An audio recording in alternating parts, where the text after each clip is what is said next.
Bapak dan Ibu yang kami muliakan, demi tertib dan lancarnya acara kita pada siang hari ini, kami mohon Bapak dan Ibu tidak mengaktifkan nada dering telepon genggam, cukup dengan getar saja. Bapak dan Ibu yang kami muliakan, tertib dan lancarnya acara pada siang hari ini, maka dengan segala hormat kami mohon kita semua tidak mengaktifkan nada dering telepon genggam, cukup dengan getar saja. Terima kasih.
Kembali kami informasikan yang berada di ruang medium adalah peserta Semiloka terdiri dari seluruh anggota DPRD Provinsi Riau dan ketua serta wakil ketua DPRD Kota dan Kabupaten se-Provinsi Riau.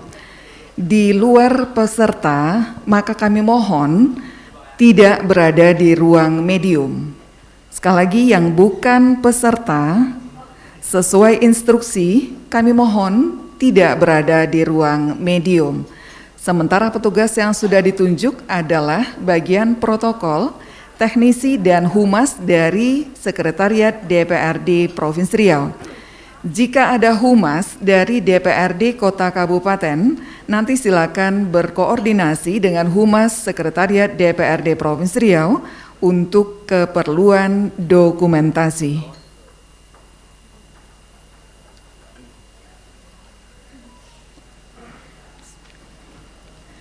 Bismillahirrahmanirrahim.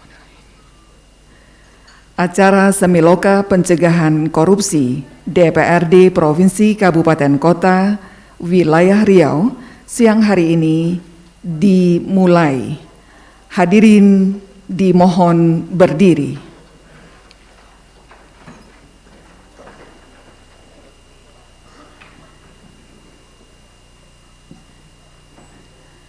Menyanyikan lagu kebangsaan Indonesia Raya.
Hadirin kami silakan duduk kembali.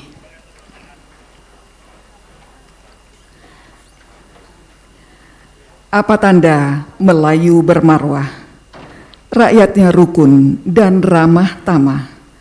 Selamat datang rombongan KPK di negeri bertuah. Kami siap menjunjung amanah. Assalamualaikum warahmatullahi wabarakatuh.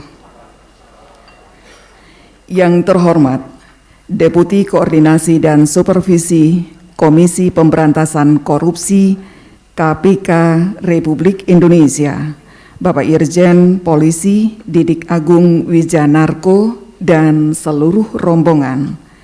Yang kami hormati, Ketua DPRD Provinsi Riau, Bapak Yulisman SSI MM, beserta Wakil Ketua dan seluruh anggota DPRD Provinsi Riau.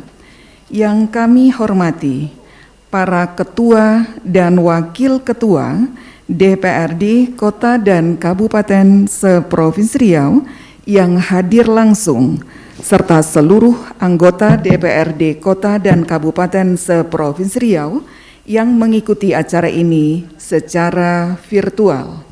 Yang terhormat Pelaksana Tugas Sekretaris DPRD Provinsi Riau. Kami hormati Bapak Ibu hadirin seluruh undangan yang berbahagia.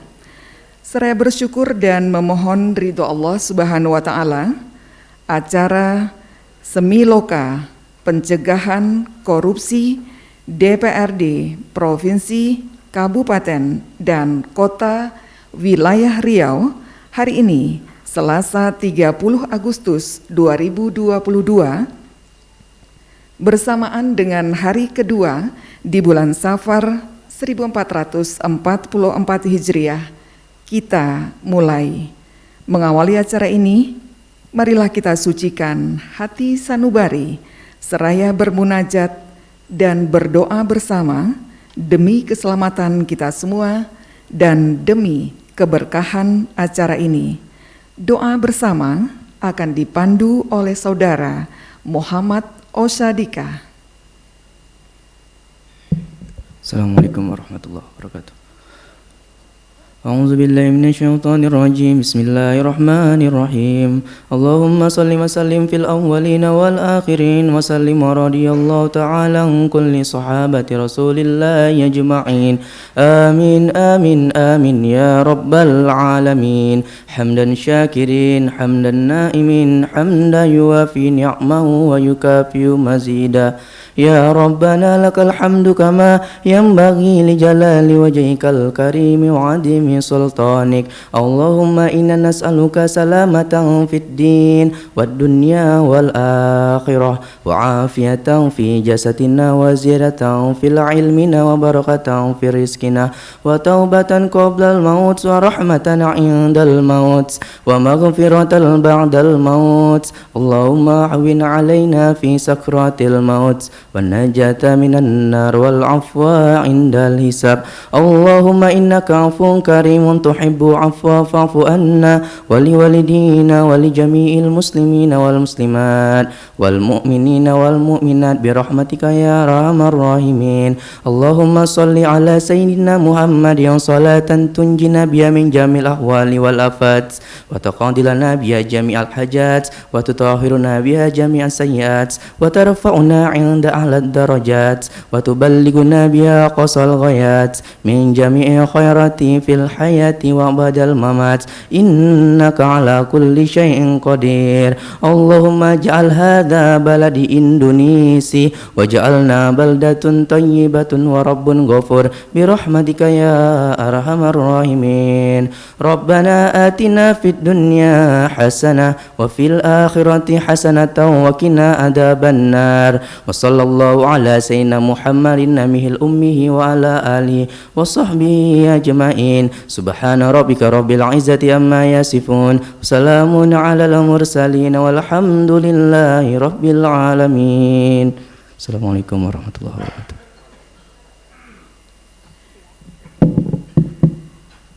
Bapak Ibu, seluruh peserta Semiloka yang kami muliakan, Selanjutnya kita dengarkan sambutan Ketua DPRD Provinsi Riau. Kami silakan yang terhormat Bapak Yulisman, SSI, MM.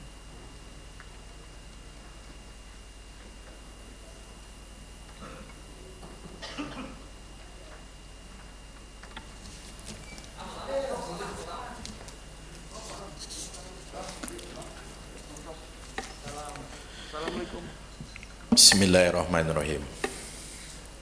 Sirih berlipat, sirih pinang, sirih dari Siak Sri Indrapura. Kami ucapkan selamat datang kepada Tuan Pimpinan KPK. Assalamualaikum warahmatullahi wabarakatuh. Selamat siang dan salam sejahtera buat kita semua. Yang terhormat Deputi Bidang Koordinasi dan Supervisi Komisi Pemberantasan Korupsi Republik Indonesia, Bapak Irjen Pol Didi Agung Wijanarko. Selamat datang Pak Didi. Yang kami hormati saudara para pimpinan dan anggota DPRD Provinsi Riau yang hadir pada sore hari ini. Yang kami hormati saudara para pimpinan DPRD dan anggota DPRD Kabupaten dan Kota se-Provinsi Riau yang hadir pada sore hari ini. Yang kami hormati PLT Sekwan DPRD Provinsi Riau Bapak Haji Joni Irwan dan seluruh pejabat Sekretariat DPRD Provinsi Riau. Yang kami hormati Bapak Ibu undangan yang hadir pada sore hari ini. Puji syukur karya Allah Subhanahu wa taala karena berkat rahmat dan karunia-Nya, alhamdulillah pada sore hari ini kita masih diberikan kesehatan sehingga kita bisa hadir secara hibrid dengan ada yang luring di gedung DPRD Provinsi Riau ini maupun ada pula yang hadir secara daring dari tempat masing-masing dalam rangka kita mengikuti acara Semiloka Pencegahan Korupsi DPRD Provinsi Riau dan Kabupaten Kota oleh KPK Republik Indonesia. Salawat beriring salam tidak lupa kita sampaikan kepada junjungan kita Nabi besar Muhammad sallallahu alaihi wasallam. Mari kita mengucapkan Allahumma sholli ala sayyidina Muhammad wa ala alihi sayyidina Muhammad. Insyaallah semua kita mendapatkan syafaat darinya kelak di hari yaumil mahsyar. Amin. Bapak Deputi yang kami hormati, para pimpinan dan anggota DPRD Provinsi Riau dan rekan-rekan dari DPRD Kabupaten Kota se-Provinsi Riau yang hadir pada sore hari ini. Pada kesempatan yang baik ini, izinkan kami atas nama pimpinan dan segenap anggota DPRD mengucapkan selamat datang di bumi Melayu Lancang Kuning, Provinsi Riau, dan kami juga memberikan apresiasi kepada pimpinan KPK beserta jajaran atas terlaksananya acara pada sore hari ini. Sebagaimana yang telah diamanatkan dalam pasal 6 Undang-Undang Republik Indonesia nomor 19 tahun 2019 melalui langkah-langkah pencegahan yang nantinya disampaikan oleh pimpinan KPK RI dapat menjadi warning bagi kita semua selaku pelaksana urusan legislasi di tingkat daerah ini. Untuk itu kita maklumi bersama bahwa DPRD mempunyai tugas dan fungsi, yaitu fungsi legislasi yang berkaitan dengan pembentukan peraturan daerah, fungsi anggaran yang berkaitan dengan kewenangan dalam hal anggaran daerah atau APBD, dan juga fungsi pengawasan di mana DPRD mempunyai kewenangan mengontrol pelaksanaan peraturan daerah dan peraturan lainnya serta kebijakan pemerintah daerah. Tentu hal ini sangat rentan dengan terjadinya penyalahgunaan wewenang. Dengan demikian, melalui acara yang ditaja oleh KPK RI ini pada hari ini tentunya memiliki arti yang sangat penting dan sangat bermanfaat bagi kita semua. Kami dari DPRD Provinsi Riau sangat mendukung segala upaya dan langkah-langkah yang dilakukan oleh KPK RI dalam memberikan upaya edukasi yang tentunya bertujuan untuk tidak terjadinya kebocoran-kebocoran keuangan negara.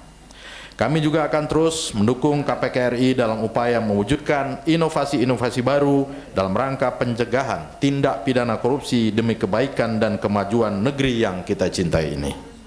Bapak Deputi Bidang Koordinasi dan Supervisi KPK RI yang terhormat, saudara pimpinan dan anggota DPRD Provinsi Riau, dan pimpinan dan anggota DPRD Kabupaten Kota se-Provinsi Riau.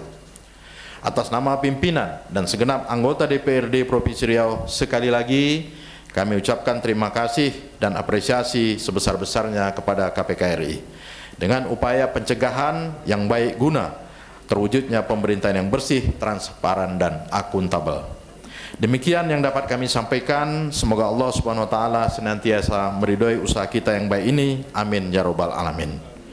Kain songket indah warnanya, dipakai anak dara pergi ke pesta. Ucapan terima kasih kepada KPK yang telah memberikan arahan kepada kita semua. Terima kasih atas perhatian dan mohon maaf atas segala kekurangan. Wallahu muwaffiq ila aqwamit thoriq. Wassalamualaikum warahmatullahi wabarakatuh.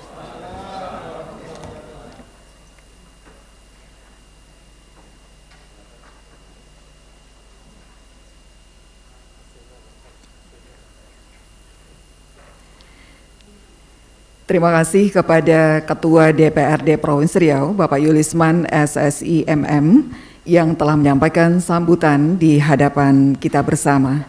Bapak Ibu hadirin, seluruh peserta Semiloka Pencegahan Korupsi yang kami muliakan, tiba saatnya sekarang kita akan dengarkan dan ikuti sambutan dan paparan dari Ketua Komisi Pemberantasan Korupsi KPK Republik Indonesia yang disampaikan oleh Deputi Koordinasi dan Supervisi KPK.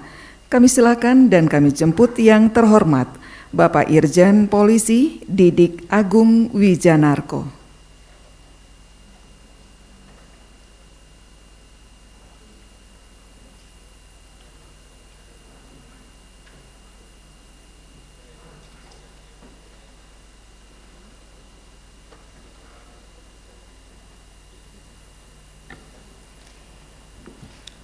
Main layang-layang di pinggir kali, ikut-ikutan.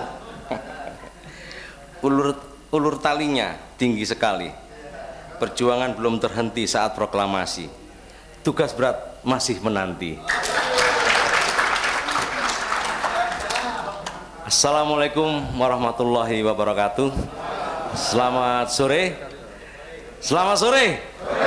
Selamat sore. Memang waktunya tidak tepat. Waktunya betul-betul seharusnya tidak kita berkumpul, tapi memang acaranya dibagi-bagi, jadinya dapatnya sore kita.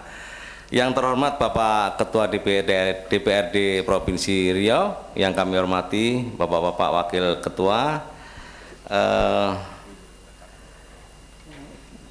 Bapak-Bapak Ketua DPRD Kabupaten Kota se-Provinsi Riau, seluruh anggota DPRD Provinsi Riau yang hadir offline, kemudian Bapak-Bapak Wakil Ketua DPRD dan anggota DPRD Kabupaten Kota se-Provinsi Riau yang hadir secara online, dan Sekwan DPRD Provinsi Riau. Alhamdulillah pada sore hari ini kita bisa diberikan kesempatan untuk berkumpul bersama dalam keadaan sehat walafiat. Semoga pertemuan ini diridhoi Allah sehingga ada kemanfaatan bagi kita semua dalam melaksanakan kegiatan di ruangan yang begitu asri, begitu nyaman. Saya melihat beliau-beliau Pak Ketua dan Pak Wakil Ketua yang masih muda-muda, aduh, senang sekali saya. Saya seperti menemukan sahabat-sahabat. Bapak Ibu sekalian, kami menyampaikan permohonan maaf yang sedianya yang hadir adalah Pak Wakil Ketua, Pak Alexander Marwata. Hari Sabtu saya dapat telepon dari sekretaris pimpinan menyampaikan bahwa Pak Alexander nggak bisa hadir karena sakit. Jadi saya diperintahkan untuk mewakili beliau, Pak. Mohon izin. Baru sekali ini saya masuk di sini, Pak. Sebetulnya sebelum deputi saya direktur Korsup 1, Pak. Wilayah saya itu dari Aceh, Medan, Riau, Kepulauan Riau, Jambi, Bengkulu, Sumatera Barat. Tapi nggak tahu kok nggak pernah kesini saya. Kasatgas. Jadi mohon maaf. Ya lebih sering di Polda. Kemudian 6 bulan saya nggak nggak aktivitas di direktorat Pak, saya menjabat sebagai direktur penyidikan, tambah nggak bisa turun. Jadi sambil tes, akhirnya alhamdulillah bulan Juni kemarin, dari Januari sampai bulan Juni ikut open bidding, dan alhamdulillah kemarin dilantik bulan Juli yang lalu menjadi deputi. Memang wilayah 1 ini membawa berkah. Bapak Ibu sekalian,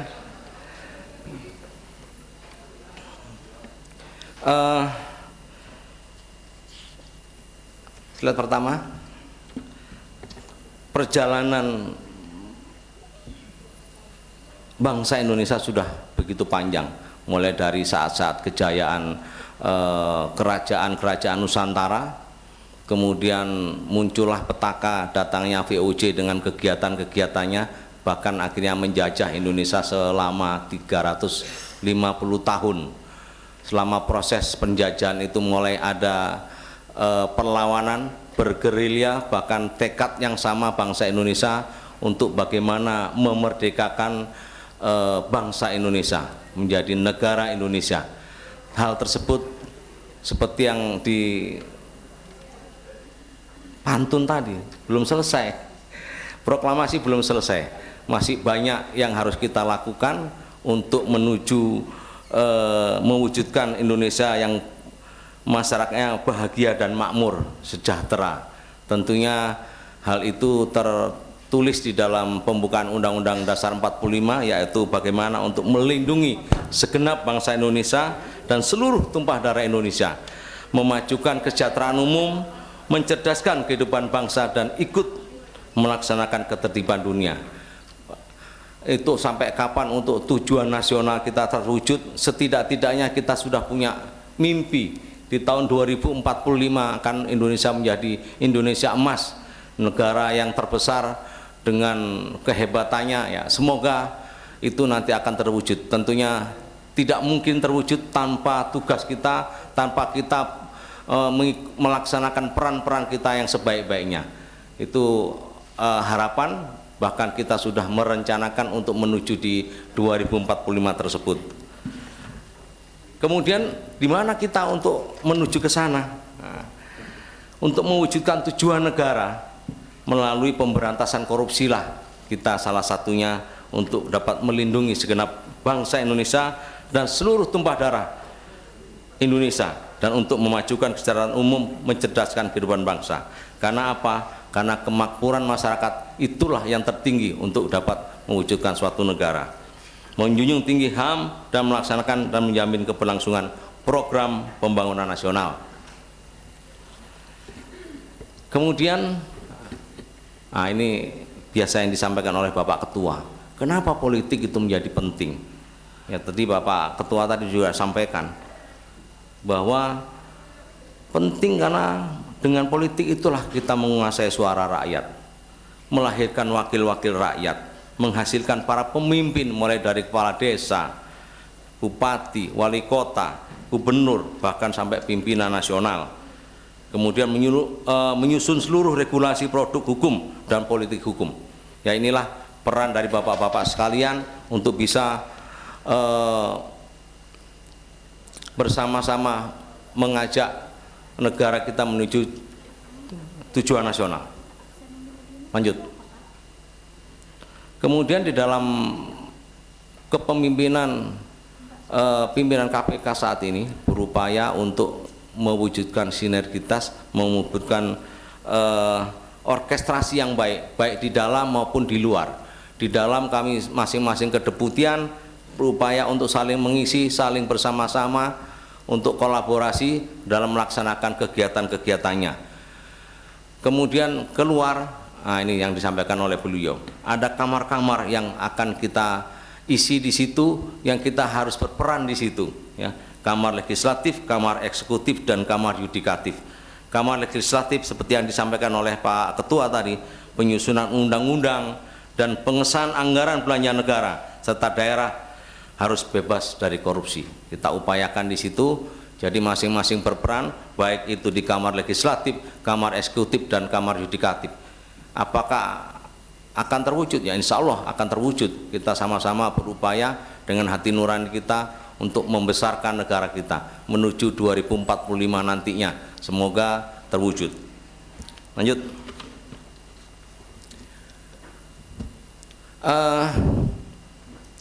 KPK dalam melaksanakan kegiatannya mungkin sama dengan aparat-aparat yang lainnya, bahwa seperti yang disampaikan Bang Nabi, waspadalah, waspadalah. Suatu kejahatan terjadi karena adanya dua faktor, yaitu niat dan kesempatan. Ya. Niat itu tergantung diri kita, dengan kalau KPK dengan melakukan pendidikan untuk memunculkan rasa, memunculkan nilai untuk tidak mau korupsi atau membangun nilai yang baik. Kemudian pencegahan, ini kedeputian kami juga ada beberapa di Permas, tadi Pak Ketua menyampaikan sempat ketemu dengan personil-personil dari Direktorat Pencegahan. Pencegahan ini meminimalisir atau menghilangkan, ya, menghilangkan kesempatan, peluang. Kalau di Korsup ini ada program MCP, Monitoring Center for Prevention, Monitoring Center for Prevention. Jadi di MCP ini, kalau sebelumnya yang mengelola itu KPK, mulai tahun ini kita melakukan pengelolaan MCP dalam rangka tata kelola pemerintahan yang baik, yaitu merangkul BPKP dan Kemendagri. Jadi itu yang kami langkahkan. Kemudian yang terakhir yaitu dengan penindakan, agar apa? Agar tidak berani melakukan atau jera dan takut untuk melakukan korupsi, dengan adanya contoh-contoh dari pelaku-pelaku yang melakukan tindak pidana korupsi. Lanjut. Kemudian sesuai amanat Undang-Undang 19 tahun 2019, di dalam pasal 6 itu kita KPK itu ada beberapa tugas, yaitu pencegahan, kemudian koordinasi, monitoring, supervisi, dan penindakan serta eksekusi. Nah, dari tugas-tugas ini kami dari Kedeputian Korsup itu punya dua tugas, yaitu koordinasi dan supervisi. Koordinasi yaitu melaksanakan koordinasi dengan instansi yang melaksanakan pelayanan publik, ya, yang melaksanakan pelayanan publik, kemudian dengan aparat penyelenggara, aparat yang berwenang melaksanakan pemberantasan tindak pidana korupsi. Kemudian supervisi itu melaksanakan supervisi kepada instansi yang melaksanakan pemberantasan tindak pidana korupsi. Supervisi ini lebih kepada kejaksaan dan kepolisian dalam hal mereka melaksanakan tugas penegakan hukum. Apabila menurut kami ada hal yang perlu diatensi, maka kami tetapkan untuk dilakukan supervisi. Misalnya dalam proses penegakan hukum itu, satu, tidak berjalan dengan baik atau diabaikan oleh penyidik, kemudian adanya dugaan korupsi dalam proses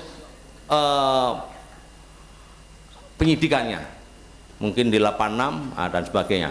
Kemudian adanya dugaan intervensi dari pihak-pihak tertentu, baik dari politik, dari atasannya dan sebagainya, itu akan kita ajukan ke pimpinan untuk kasus tersebut ditetapkan sebagai kasus yang disupervisi. Tapi kami dalam melaksanakan supervisi lebih kepada bagaimana memastikan proses tersebut berjalan dengan baik. Apabila ada hambatan, kami wajib untuk memberikan fasilitasi kepada rekan-rekan penyidik, ya, penyidik maupun penuntut, baik kepolisian maupun kejaksaan. Ini pun dalam prosesnya kami masih kadang belum met. Ada pemikiran dari pihak polisi, dari kejaksaan, oh kok kita diintervensi, padahal enggak. Kita lebih kepada kalau mereka ada hambatan, kita akan lakukan perbantuan untuk memastikan prosesnya itu berjalan dengan baik. Lanjut. Kedeputian Korsup ini sendiri masih baru, Bapak. baru ada Deputi Korsup itu pada tanggal 3 Januari 2021. Saya masuk di KPK tuh tahun 2020. Waktu itu belum ada Pak kedeputian Korsup itu, masih Korwil. Waktu itu saya Kakorwil 6. Kakorwil 6 itu membawai Jawa Timur, Kalimantan Barat dan Papua Barat. Itu membagi Indonesia menjadi 9 wilayah. Namun sejak kemudian Korwil ini di bawah 2 kedeputian, kedeputian pencegahan dan kedeputian penindakan. Makanya personel kami itu orang-orang yang dari kedeputian penindakan dan orang-orang yang dari kedeputian pencegahan. Satgasnya pun masing-masing direktorat punya 4 satgas, 2 satgas pencegahan dan 2 satgas penindakan. Nah, sejak 2021 kami menjadi deputi sendiri, tidak lagi di bawah kedeputian penindakan dan pencegahan. Dari adanya kedeputian ini, Indonesia dibagi menjadi 5 direktorat, direktorat 1 sampai direktorat 5. Nah, direktorat 1, kemarin saya yang menjabat direktur 1, itu wilayah mulai dari Aceh sampai Bengkulu. Kemudian direktorat 2 Palembang, Bangka Belitung sampai ke Jawa Barat. Kemudian direktorat 3 Jawa Tengah, Jawa Timur, Kalimantan Selatan, Kalimantan Tengah, Kalimantan Barat. Kemudian direktorat 4 itu dari Kaltara, Kaltim dan seluruh Sulawesi. Baru direktorat 5 sisanya. Indonesia Timur itu direktorat 5. Jadi kedeputian koordinasi dan supervisi membagi wilayah Indonesia menjadi 5 di daerah wilayah pengawasan dengan personilnya sama. Untuk saat ini masing-masing direktorat membawai 4 satgas. Kami nanti akan rubah namanya, masih dalam berproses, termasuk banyak aturan-aturan sedang kami proses karena memang kami baru. Deputi yang pertama pun hanya beberapa bulan sudah kena TWK kemarin, jadi akhirnya dikeluarkan. Kemudian setelah itu PLT deputi 9 bulan, baru saya deputi yang definitif untuk deputi yang ketiga, betul-betul masih baru. Lanjut.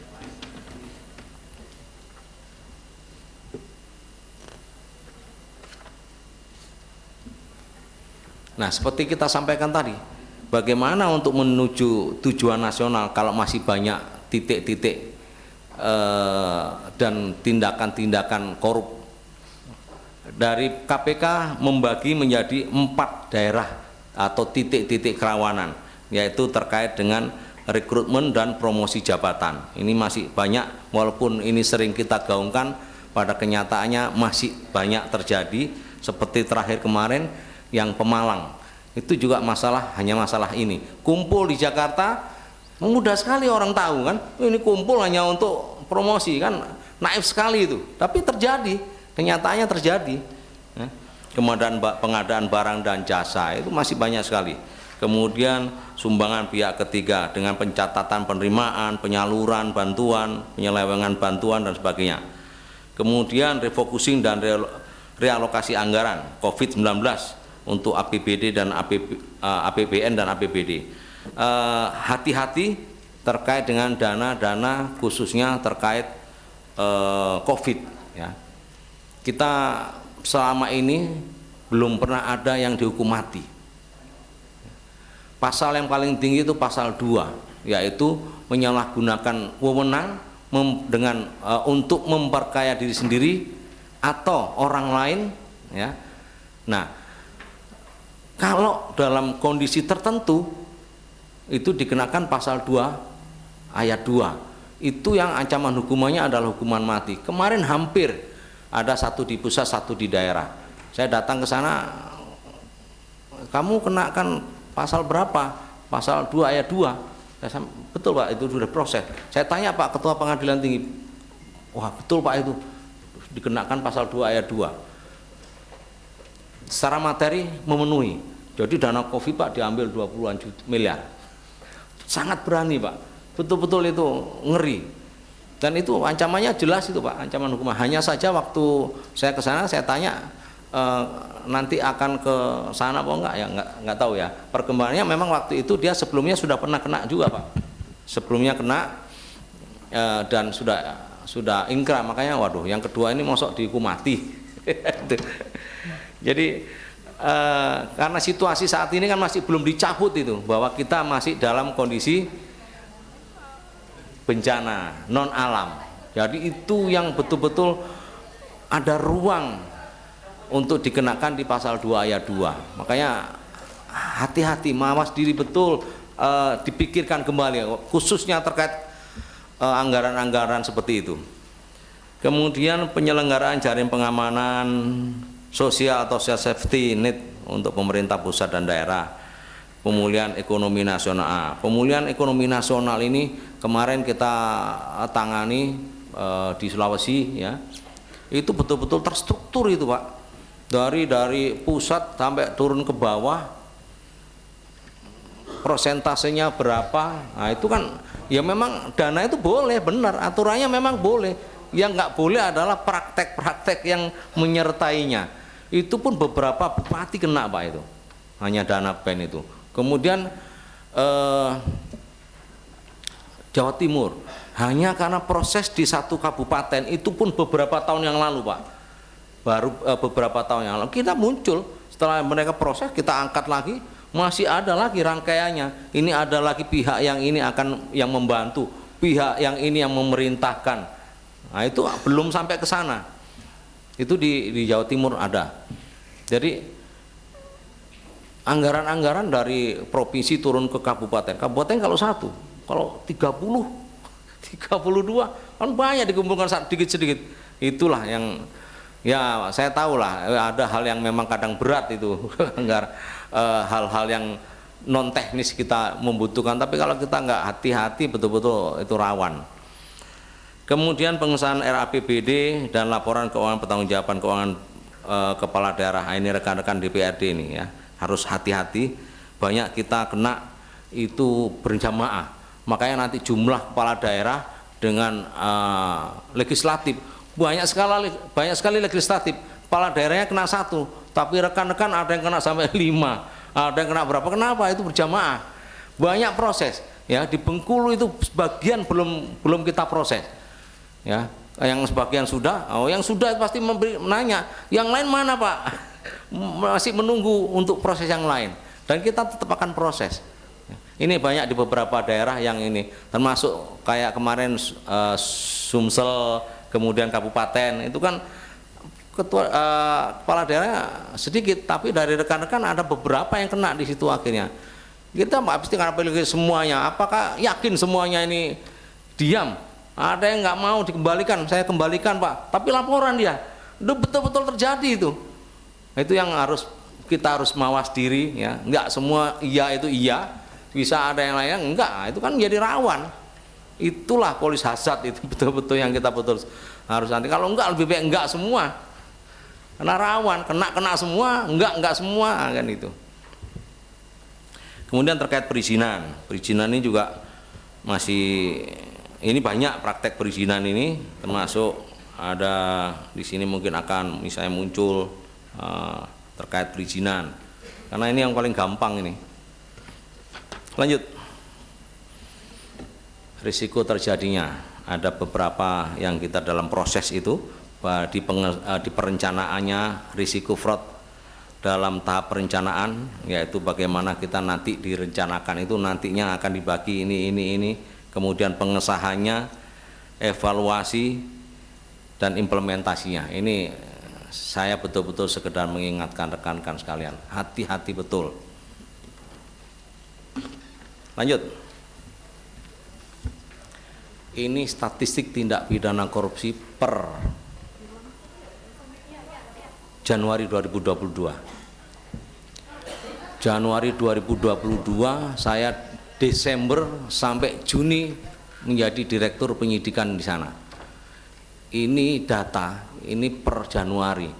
Jadi ya, waktu saya di sana itu sudah beberapa kepala daerah yang kena ya, Langkat, PPU, Bogor, Ambon, Bekasi, ada beberapa Bali, nah terakhir kemarin Pemalang. Jadi data ini sudah berkembang lagi, sudah tambah banyak lagi, ada yang mantan gubernur. Nah ini kan data ini akan terus berkembang. Kenapa anggota DPR banyak? Itu tadi yang saya bilang, rekan-rekan itu hati-hati betul. Makanya banyak itu pasti bukan karena jumlah dari kasusnya, karena di kasus itu banyak melibatkan beberapa orang. Jadi akhirnya jumlahnya tinggi banget. Tapi orang mengetahuinya kan data ini banyak sekali itu. Lanjut. Nah, untuk perkara tindak pidana korupsi yang terbanyak, penyuapan. Penyuapan ini paling nyata, tidak dibangun dari awal, hanya lebih banyak kepada misalnya OTT. Nah, ini karena pada saat terjadi bisa kita pantau, yaitu tadi banyak saksi di sekitar kita, siapapun kita nggak tahu, ya, kita tidak tahu siapa yang akan melaporkan. Pada saat kita memang lagi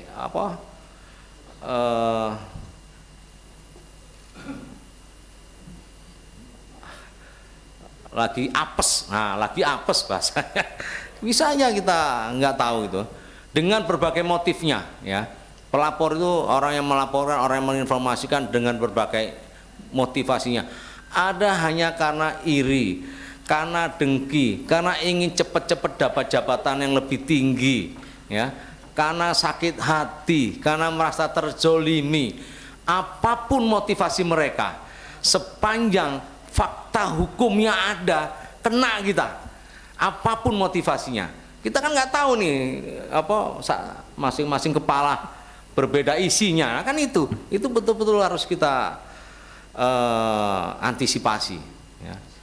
Banyak sekali terjadi yang ya hanya karena itu tadi, motif si anu ini, tapi ternyata betul-betul memang faktanya ada, kan gitu. Jadi ini yang paling banyak, ya, penyuapan, kemudian pengadaan barang dan jasa, penyalahgunaan anggaran, TPPU, yang lainnya kecil-kecil. Lanjut. Nah, ini lanjut aja, sama dengan tadi.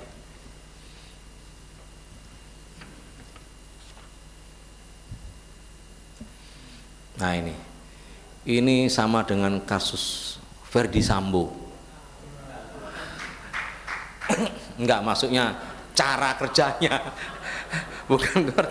Jadi makanya kalau kemarin nggak di pressure mungkin nggak akan seperti ini. Jawa akhirnya harus terungkaplah siapa berbuat apa, peran-perannya, membantu, ya, turut serta atau membantu, ya, dalam bahasanya, bahasa hukumnya itu ada dader, plager, don't plager, made the plager, unlocker, dan sebagainya. Ini hanya bahasa hukumnya, tapi intinya siapa berbuat apa akan kelihatan. Nah, di KPK biasanya akan diruntut betul itu, dicari untuk proses dari, apalagi kalau proses itu bukan proses yang tangkap tangan, ya, dibangun dari awal, itu biasanya akan banyak berkembang kepada yang lain, dilihat dari peran dari masing-masing. Kemudian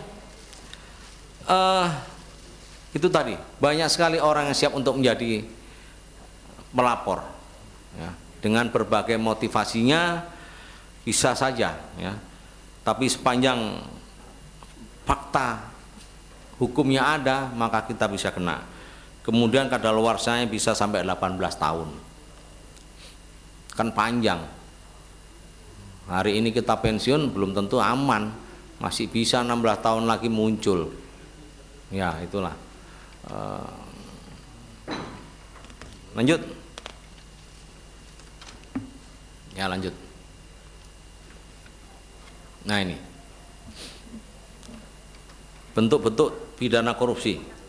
Yang pertama terutama, ini betul-betul harus hati-hati, menyebabkan kerugian keuangan negara dengan menyalahgunakan wewenang, memperkaya diri sendiri atau orang lain, ya, gratifikasi, penggelapan dalam jabatan, benturan kepentingan khususnya dalam hal pengadaan barang dan jasa, perbuatan curang, pemerasan maupun suap menyuap, yang penting terutama adalah hindari adalah yang nomor 1. Karena seperti yang saya bilang tadi, sekarang ini situasinya memberikan ruang untuk diterapkan pasal 2 ayat 2. Lanjut. Nah, indikasi korupsi ini harusnya ibu-ibunya, saya ingin ketemu dengan ibu-ibunya. Ibu-ibu itu kalau jadi KPK di rumah itu lebih efektif itu. Ya. Melihat dari suaminya, wah dia curiga, dari mana, saya nggak mau, pulang. Nah, itu paling efektif. Saya biasanya di Sumatera Utara beberapa kali saya kumpulkan ibu-ibunya untuk menyampaikan informasi. Saya berharap mereka menjadi KPK di rumahnya. Tapi bisa juga menjadi provokator yang paling hebat. Nah, itu masalahnya. Sampai setelah saya omongin, waduh Pak, ini make up saya sudah nggak dibiayai lagi Pak. Ada ibu bupati itu, waduh susah Pak jadinya. Nah, itu. Lanjut. Nah, ancaman hukuman. Ya, lanjut. Seperti kasus Sambo kemarin, bahwa Ferdi Sambo dikenakan ancaman hukuman pasal 340, ya, hukuman mati dan atau hukuman seumur hidup dan atau hukuman penjara paling lama 20 tahun, kan gitu. Nah, di dalam korupsi ini juga sama, sebetulnya ada, sepanjang dikenakan pasal 2 ayat 2 itu sama dengan pembunuhan berencana itu, ancaman hukuman mati. Nah, hukuman mati itu adalah hukuman di mana si terpidana itu harus dihukum mati, harus dimatikan. Dengan cara apa? Dengan cara ditembak oleh penembak dari Brimob, eksekutornya kejaksaan. Jadi hukuman mati itu seharusnya setelah inkrah tidak lama harusnya ditembak mati. Tapi kenyataan di prakteknya memang itu tadi, ada banyak hal akhirnya tidak ditembak-tembak. Ada yang tidak lama ditembak mati. Kasus narkoba kemarin kan tidak lama terus ditembak mati, si Budiman itu. Tapi ada juga yang nggak ditembak-tembak sampai selesainya masa maksimal, ya, maksimal 20 tahun baru ditembak. Nah, jadi intinya hukuman kurungan di Indonesia maksimal itu adalah 20 tahun. Maksimal adalah 20 tahun. Kalau seseorang divonis hukuman mati, maka dia harus mati sampai mati. Tapi akhirnya dimundur-mundur pada saat hari ini adalah 20 tahun tepat, maka hari ini dia harus mati, ya harus ditembak. Karena hukumannya adalah hukuman mati. Kemudian hukuman seumur hidup, dia dihukum seumur hidup sampai dia mati. Sampai dia mati. Ya kalau nggak sampai 20 tahun mati, ya memang itu sudah hukumannya sampai dia mati. Terus bagaimana kalau 20 tahun nggak mati? Nah, pada saat 20 tahun, hari ini 20 tahun dia di penjara, hari ini dia harus keluar. Nah, itu bedanya, ya. Kalau hukuman mati, hari ini harus ditembak mati. Kalau hukuman seumur hidup, hari ini harus keluar dari penjara. Ada lagi hukuman 20 tahun, maksimal penjara 20 tahun ya Pak Ferdi.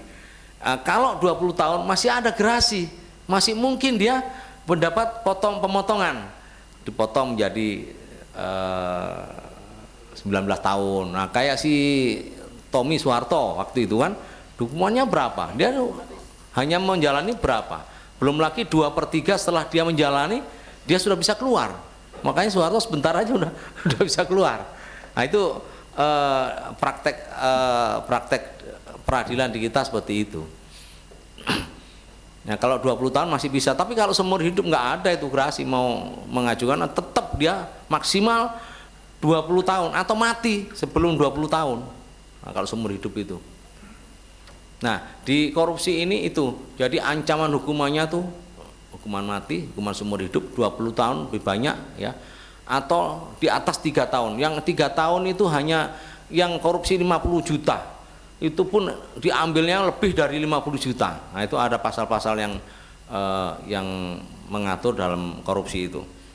Jadi pidana pokok terhadap pelaku korupsi yaitu hukuman badan, kemudian lanjut pidana tambahan.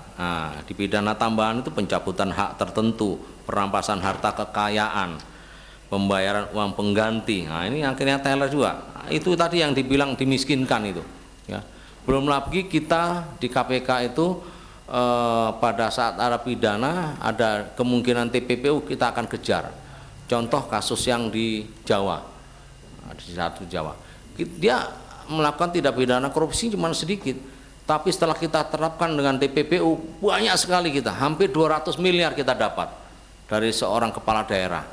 Itu hanya tunjuk ini tanahnya siapa, oh ya saya beli, tapi rekanan yang beli. Jadi itu kita dapatkan banyak sekali. Akhirnya itu tadi yang korupsi mungkin hanya berapa M, tapi dari TPPU-nya kita dapatkan banyak sekali.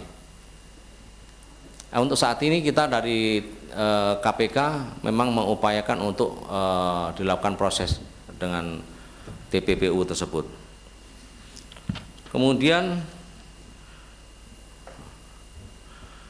penyalahgunaan dalam jabatan itu pasti, misalnya dia divonis 1 hari atau 1 detik bahwa saudara A telah dinyatakan salah, telah melakukan tindak pidana penyalahgunaan wewenang dalam penyalahgunaan jabatan dengan hukuman 1 hari top inkrah, maka dia harus dipecat, diberhentikan dengan tidak hormat. Tidak perlu sampai nembak di rumah sampai berkali-kali. Dia harus dipecat.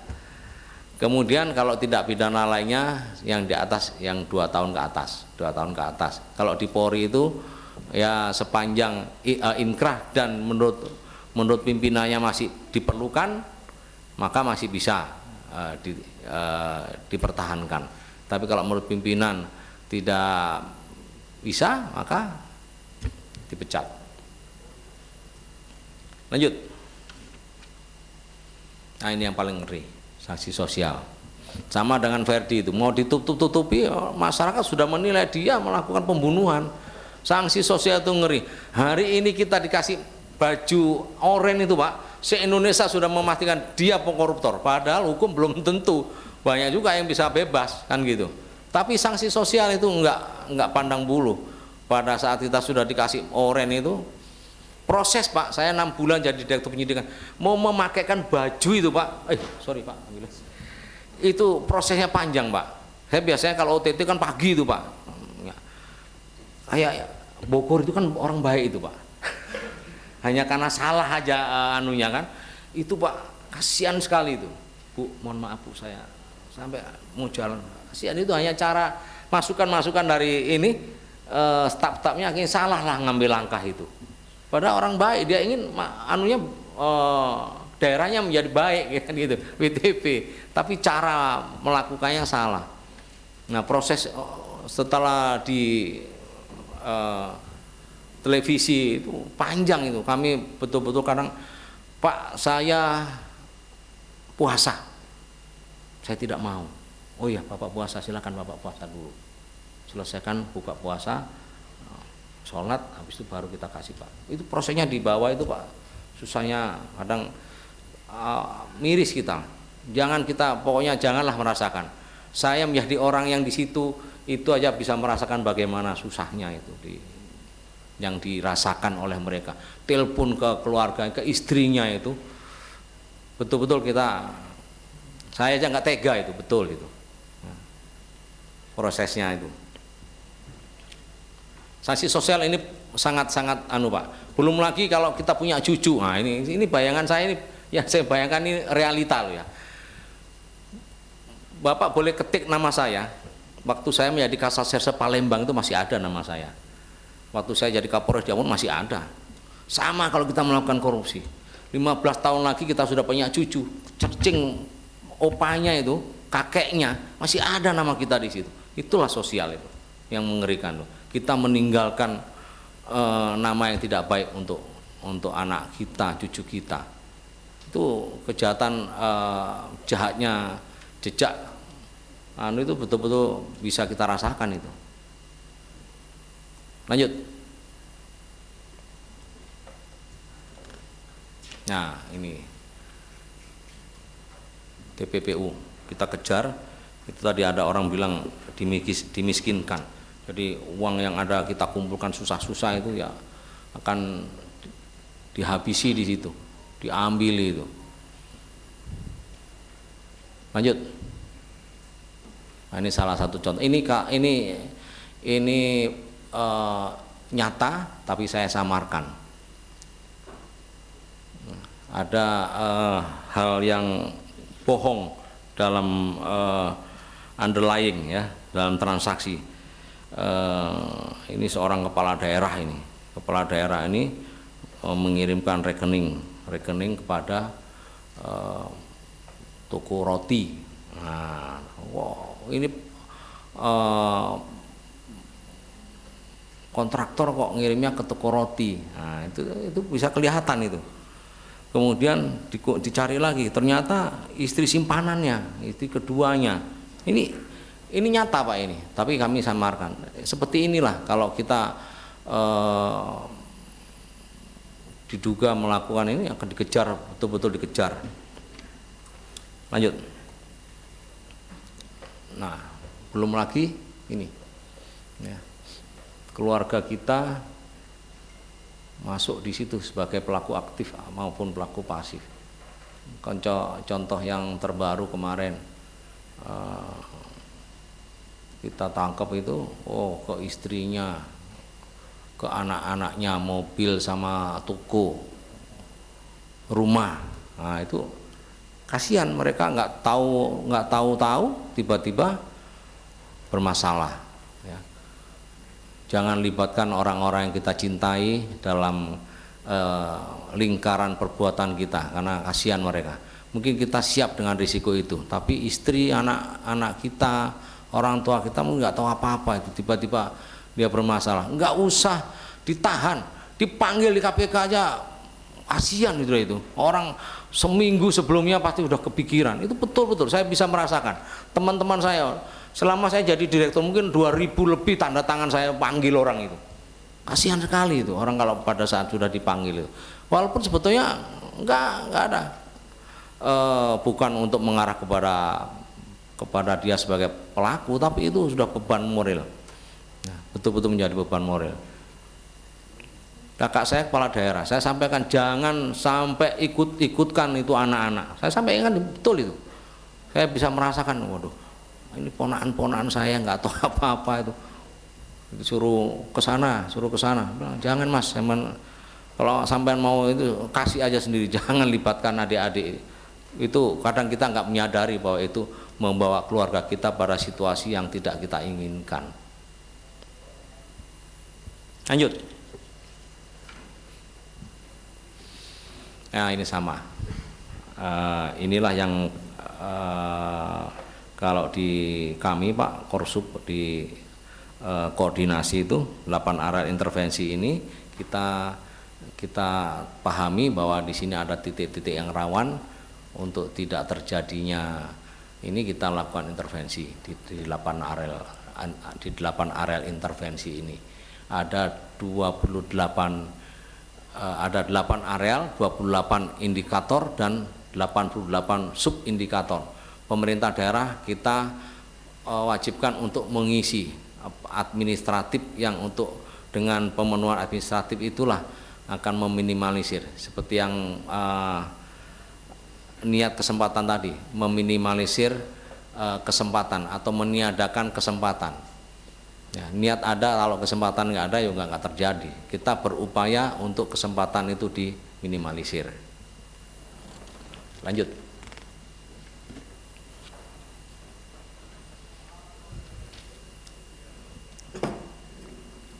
Lanjut.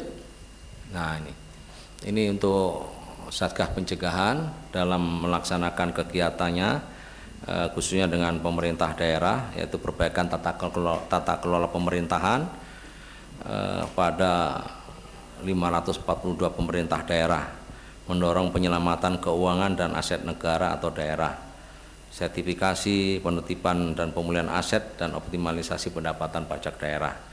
Kemudian pencegahan korupsi, yaitu dengan kepatuhan LHKPN, kepatuhan gratifikasi. Kalau mendapatkan gratifikasi ya sesuatu, memang kalau mau aman sebelum 30 hari sudah dilaporkan. Karena kalau sudah lebih dari 30 hari maka sudah kita bisa kena. Jadi kalau lebih pasti, lebih baik laporkan, ditanya, kalau ternyata itu enggak termasuk gratifikasi maka akan dikembalikan kepada kita. Kalau dari KPK menetapkan dari hasil analisanya ini merupakan gratifikasi, maka uang tersebut akan diserahkan ke negara. Tapi kita aman sebelum 30 hari. Lanjut.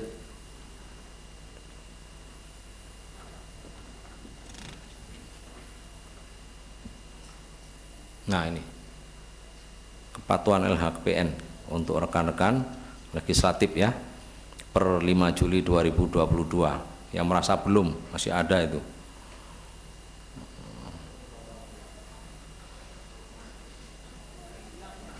Ada beberapa kabupaten yang belum ya, yang belum mengisi. Oh, ada bahkan 15. Ini kayaknya Pak Ketuanya mana?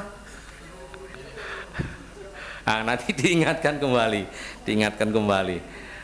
Saya waktu direktur sudah membuat video Pak, video tentang LHKPN ini.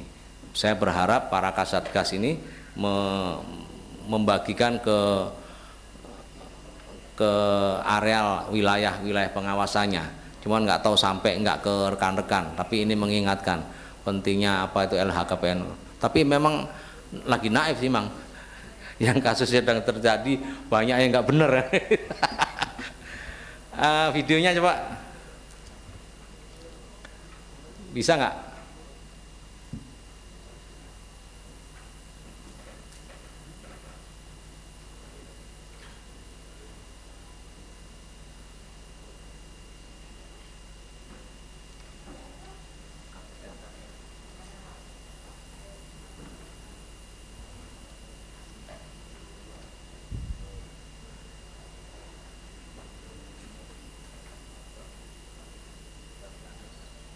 Mana Pak Cesar?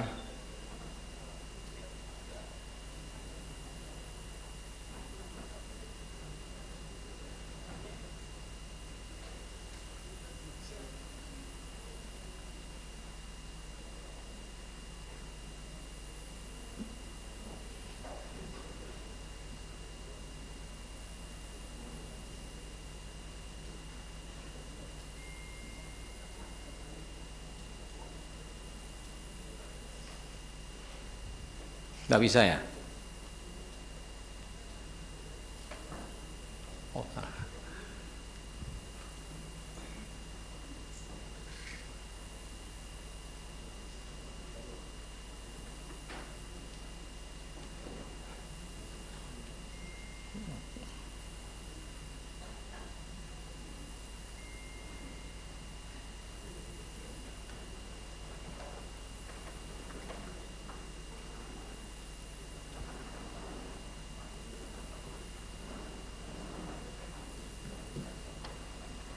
Mohon maaf Pak, tidak bisa, masih Oke. loading. Iya.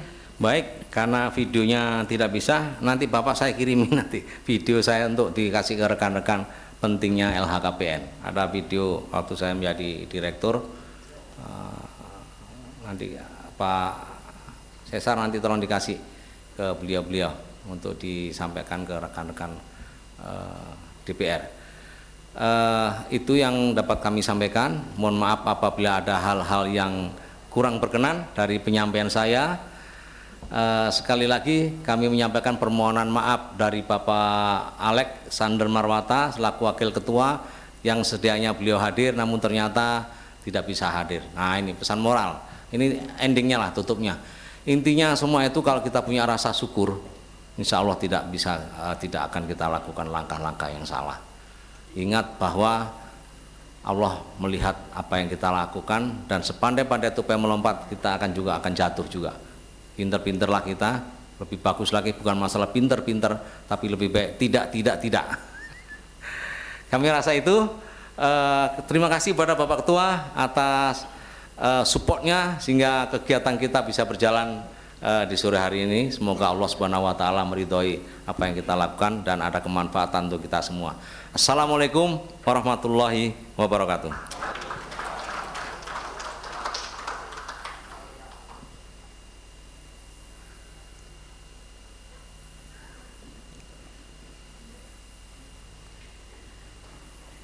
Terima kasih kepada Bapak Irjen Polisi Didik Agung Wijanarko selaku Deputi Koordinasi dan Supervisi KPK Republik Indonesia yang sudah menyampaikan sambutan dan pemaparan di tengah-tengah kita bersama.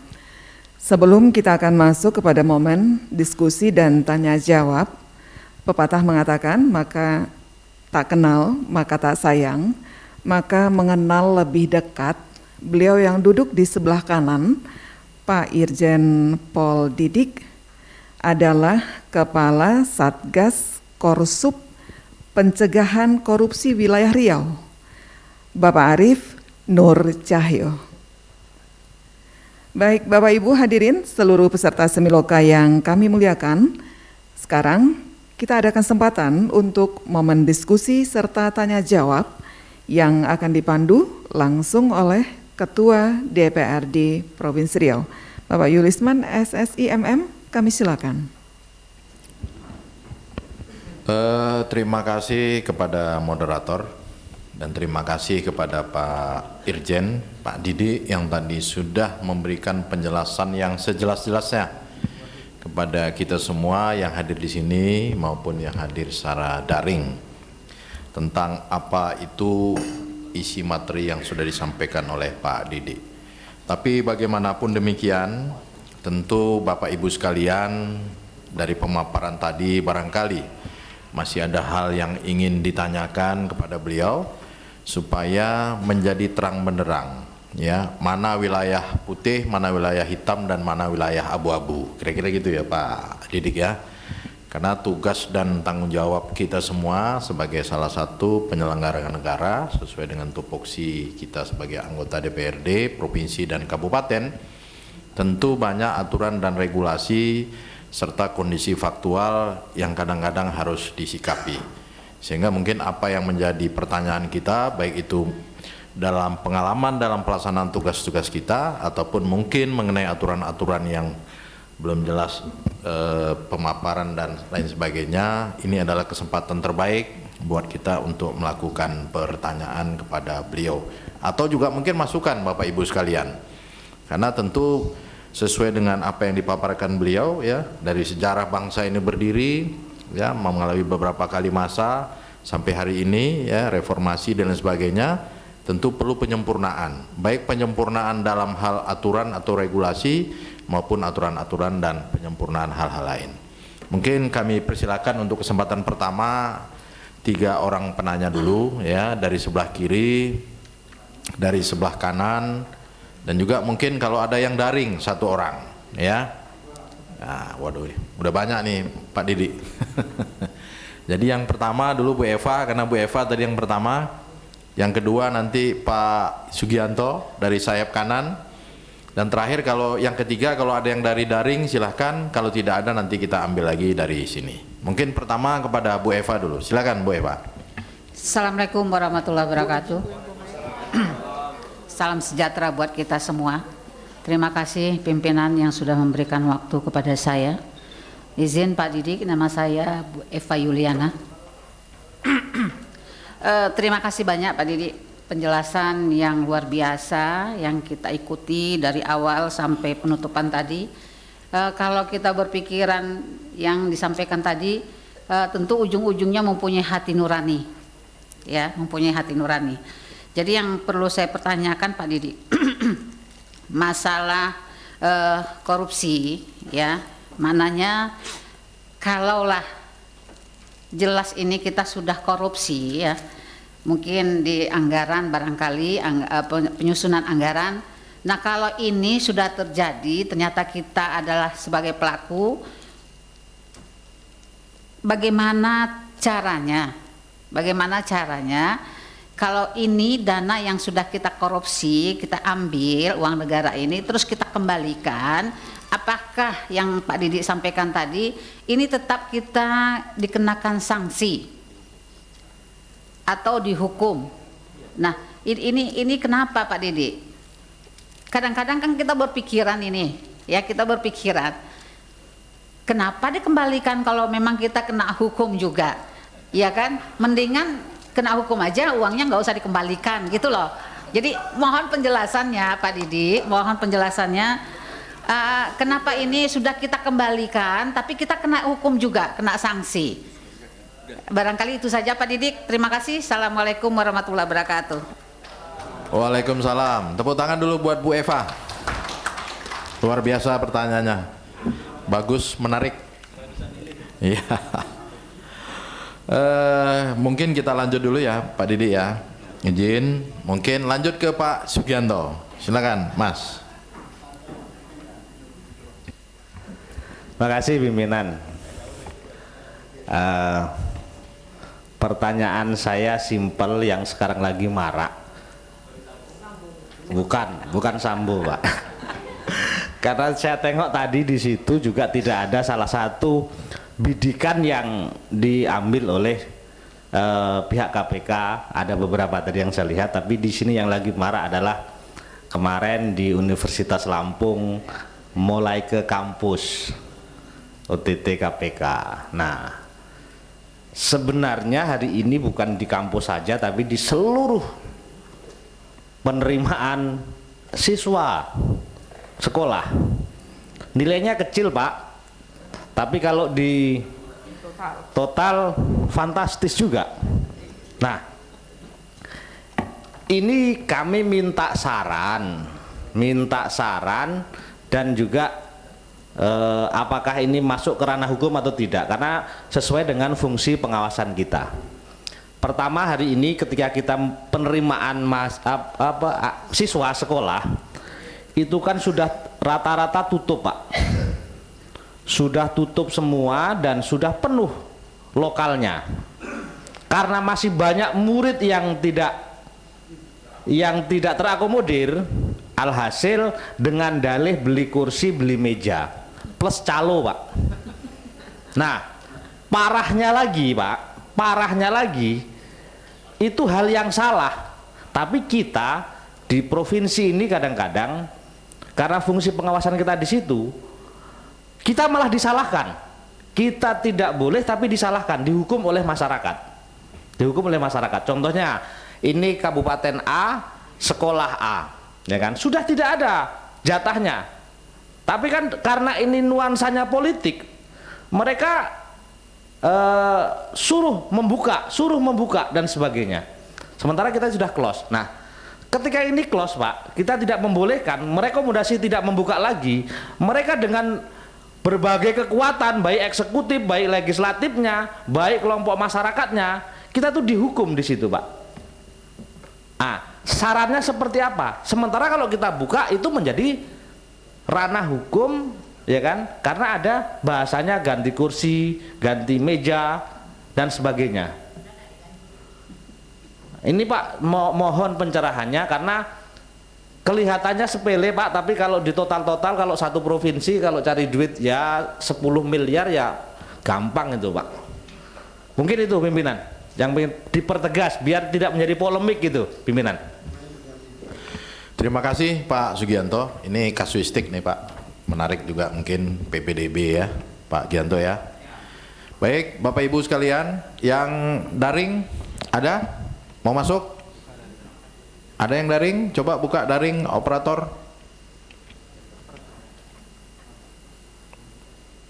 Silakan Bapak Ibu anggota DPR provinsi maupun yang kabupaten kota daring, kami persilahkan. Kalau tidak ada tentu yang luring yang kami minta kembali. Ada?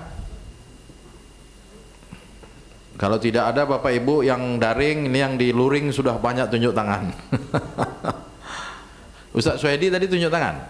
Silakanlah kita sambil nunggu. Silakan Pak Ustadz. Silakan.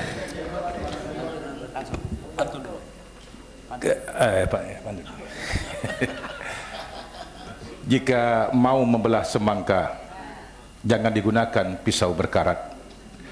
Terima kasih penyerahan Bapak KVK. Pencerahan ini sangat bermanfaat.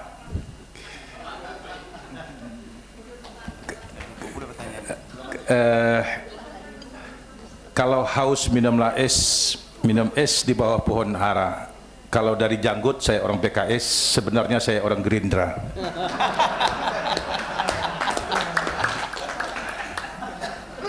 Pimpinan dan Bapak KPK, karena pertanyaan sudah disampaikan oleh Mas Sugi tadi, persoalannya adalah berapa standar gratifikasi itu, Pak? Apakah 500.000 termasuk ya dalam golongan korupsi atau 5 juta baru masuk golongan korupsi? Itu satu pertanyaannya. Yang kedua, ya kita budaya timur, Pak, sulit membedakan antara terima kasih dengan gratifikasi. Ya, bisa saja makan siang atau makan malam dan sebagainya. Dan berikutnya, ada bangunan yang sudah terbangun, diduga ada unsur korupsinya di situ, sementara tidak termanfaatkan, sementara kebutuhan masyarakat atas bangunan itu cukup perlu atau dibutuhkan. Maka apa jalan keluar yang terbaik? Kasuistiknya lagi, Pak, ada jembatan kasus korupsi, lalu kebutuhan masyarakat tetap menginginkan jembatan itu dilanjutkan, sementara kejaksaan negeri tidak mau karena itu belum ingkrah. Barangkali kasuistik ini, inilah yang dapat saya sampaikan. Terima kasih, mohon maaf. Assalamualaikum warahmatullahi wabarakatuh. Waalaikumsalam warahmatullahi. Terima kasih Pak Ustadz Suhedi. Karena sudah ada 3 nih Pak Didi, mungkin kami persilakan pada Pak Didi untuk bisa memberikan jawaban ataupun tanggapan atas pertanyaan rekan-rekan kami tadi. Kami persilakan Pak Didi. Terima kasih Pak Ketua. Bu Eva, memang di pasal 4 Undang-Undang Tipikor memang jelas dinyatakan di situ bahwa mengembalikan uang itu tidak menghilangkan pidananya. Kalau itu diproses, kalau belum diproses Ibu bisa serahkan aja biar dikembalikan kepada negara. Tapi kalau nunggu ketahuan pasti diproses itu.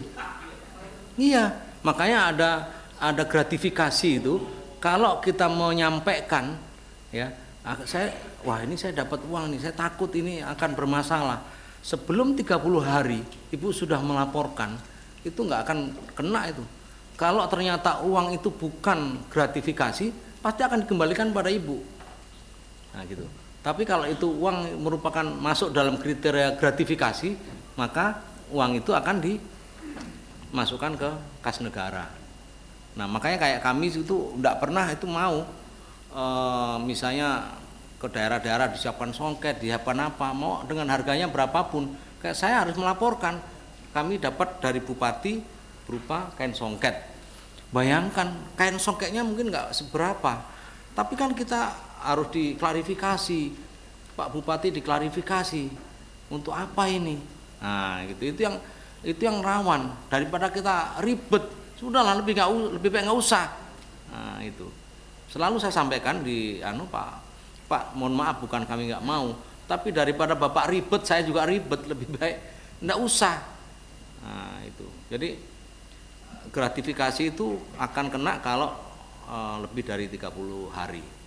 Nah itu kalaupun memang udah ini Ibu mau menyampaikan, saya rasa disampaikan gratifikasi aja apa-apa, Bu. Daripada nanti kalau ketahuan ada mensrea kejahatan, misalnya orang ini adalah satu provinsi kemarin waktu di kami itu, dia menyerahkan karena ketahuan, oh ini kok di rekeningmu ini ada 4 transaksi besar-besar. Nah karena takut, Pak saya serahkan ke menurut saya itu enggak, dia sudah ada mensreanya, itu ada niat jahatnya. Kenapa dia mengembalikan hanya karena ketahuan? Nah itu lebih baik kalau kita sampaikan aja. Terus batasan, nah sekalian Pak Sugianto Pak ya, Pak Ustadz ya, Pak Ustadz ya, batasan itu sih nggak ada Pak, mau sampai berapa, tapi kalau proses akan diketahui berapa jumlah uang yang kita terima, siapa yang mempertanggungjawabkan, siapa membuktikan, kita membuktikan atau yang pihak pemberi yang membuktikan. Tapi masalah batasan nggak ada batasannya itu. Terus kalau misalnya kita, ini saya dapat makanan ini dari Pak Ketua, sepanjang ini semua kita dapat, kita boleh, kecuali hanya saya yang lain nggak dapat. Ini beliau ada indikasi apa ini, kok hanya saya, tapi ini kita semua boleh. Terus misalnya kita lagi rapat ada apa namanya, alat-alat pelatihan itu kan, itu kalau semuanya dapat dan sama enggak masalah. Tapi kalau saya dikasih yang sendiri berbeda, itu yang nggak boleh. Nah, hal-hal kayak itu yang kalau di kami memang betul-betul harus pegang itu. Ya Pak. Nah, isi kotaknya ternyata beda. Itu apa ini? Nilai-nilai anunya enggak Pak. Kayak kami misalnya diajak makan orang tidak lebih daripada 200 ya. 200-300 ribu dalam satu bulan si A ini ngajak makan terus, hitungannya berapa itu di kami ada internal itu Pak. Ya. Makanya dikasih gaji, pokoknya itu gajimu itu. Itu aturan di kami ketat itu Pak. Terus Pak Sugianto Pak ya. Bentar. Yang bangunan Pak ya. Bapak ya menurut saya ini perlu bijaksana. Tapi kalau memang di dalam proses itu nggak mesti harus menunggu inkrah sebetulnya. Kalau barang putih itu sudah cukup untuk digunakan di foto-foto, ya, di foto-foto dan itu dalam proses yang lain kan sudah ada dari saksi. Saya rasa bisa, mungkin bisa menghadap aja Pak untuk pinjam pakai barang bukti. Nah, tapi selama dipinjam pakai tidak boleh berubah, tidak boleh dipindah tangankan, ya. Penggunaan peminjaman barang bukti selalu catatannya adalah tidak boleh dipindah tangankan, tidak boleh dirubah bentuknya. Kalau penggunaannya mungkin saya rasa bisa. Nah, itu mungkin bisa ketemu dengan Pak Kajati atau Pak Kajari bisa disampaikan itu, saya rasa bisa itu.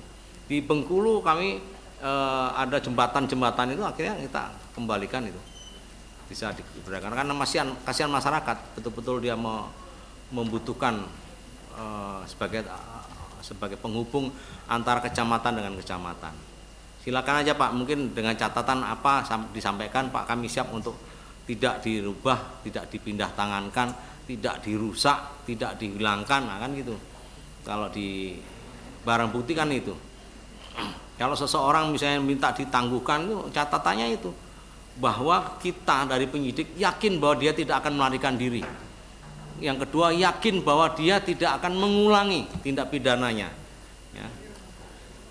Untuk yakin itu apa? Biar tidak melarikan diri. Misalnya Pak Arif ini punya kemampuan pergi paling hanya antara pulau-pulau. Bisa kita minta, Pak Arif bisa saya tangguhkan, tapi saya minta uang jaminan. Jaminannya berapa? Saya minta 150 juta. Untuk apa? Kalau Pak Arif melarikan diri, saya masih punya anggaran untuk bisa mengejar dia. Tapi kalau Pak Ketua misalnya minta dijamin, Pak Ketua ini bisa sampai ke Amerika, saya butuh besar ini untuk bisa mengejar Pak Ketua ke Amerika. Makanya kalau memang mau ditangguhkan, saya minta 5 miliar, bukan untuk saya. Kalau pada saat sudah dijaminkan, nah itu baru dititipkan di panitera, maka itu bukan untuk kepentingan saya. Cuman biasanya orang berpikir salah bahwa jaminan, kadang jaminan orang Pak itu menurut saya malah salah. Memang kalau dia menjaminkan orang, kalau orang itu lari bisa saya tahan, kan nggak bisa. Justru malah uang itulah yang benar. Karena dia lari saya kejar pakai uang yang dijaminkan oleh pihak tersangka. Kemudian masalah sekolah ini Pak. Kemarin kami ketemu dengan Dirjen Perbendaraan Pak Kanwil, perwakilan Kementerian Keuangan, membahas ini Pak, membahas masalah anggaran ini. Beliau membuat kajian bagus Pak. Membuat kajian yang bagus sekali berkaitan dengan pendidikan itu. Jadi kalau sekolah-sekolah swasta sih tidak masalah. Ini sekolah negeri dia masih minta ini itu betul-betul beliau juga menyampaikan. Saya sampaikan Pak, saya minta bersurat ke Kedeputan Dikpermas. Nah, pimpinan KPK juga sudah bersurat, Pak, dan Pak Anu ini sudah dapat ini, Bapak nanti bisa minta itu surat itu yang itu dipedomani oleh sekolah-sekolah untuk tidak melakukan hal-hal yang saya belum tahu isinya, tapi ini khusus untuk berkaitan dengan tata kelola sekolah. Nah, itu nanti Bapak bisa minta, kalau ini kan bisa menjadi pegangan kita untuk kontrol daerah itu, kontrol ya kabupaten, kota, pemerintah daerah. Itu ada, saya sendiri belum tahu, itu produk dari Kedeputian Pendidikan dan Peran Serta Masyarakat. Tapi dari Pak Kanwil kemarin, Pak Dirjen itu betul-betul sudah menyampaikan terkait ini, Pak, terkait dengan praktek itu tadi kumpul. Kalau swasta sih nggak apa-apa, Pak, ini negeri. Nah, di negeri itu, Pak, sebetulnya semuanya sudah dihitung katanya Pak Anu, saya juga nggak paham, Pak. Tapi dari Pak Dirjen itu menyampaikan satpam saja, Pak, itu sudah dihitung berapa gajinya, berapa jumlah orangnya. Tapi kalau masih ngumpul-ngumpul itu pasti salah sebetulnya. Intinya kalau dari Pak Kaper itu menyampaikan itu, saya teknisnya nggak ini. Terus saya juga sudah sampaikan ke Pak Kaper itu untuk bersurat ditembuskan ke saya maupun ke Dikpermas. Moga-moga nanti ada perubahan. Saya rasa ini juga se-Indonesia mungkin, Pak. Jadi itu Pak Sugianto ya. Terima kasih untuk rekan-rekan atas atensinya dengan pertanyaan-pertanyaannya, berarti kan nggak ngantuk berarti. Gini, Pak. Pada jamnya Pak, rawan. izin, Pak. Ya. Ya, silakan Mas Gianto. Ada yang kurang? Ada yang kurang, Pak. Kalau penerimaan uang mungkin betul. Ini kasusnya gini, Pak. Kita ini ya kan di salah satu sekolah A. Sekolah A itu sudah penuh, Pak, ruangannya. Sudah penuh ruangannya, Pak. Yang ada ruangan yang tidak untuk ruang kelas. Artinya di situ tidak ada mebel dan sebagainya. Nah, itu dipaksakan secara aturan tidak boleh, Pak. Dari Kementerian Pendidikan juga tidak boleh. Laboratorium dan sebagainya itu tidak boleh untuk jadikan ruang kelas. Karena masih banyaknya anak, akhirnya mereka dengan terpaksa mungkin punya ide untuk membuat kelas itu. Nah, akhirnya karena kelas itu tidak ada meja kursinya, akhirnya adalah pungutan. Apakah itu dibolehkan, Pak? Malah secara aturan dari Kementerian Pendidikan sendiri tidak membolehkan ruangan yang bukan ruang kelas. Nah, ini menjadi Pak, ribet, Pak.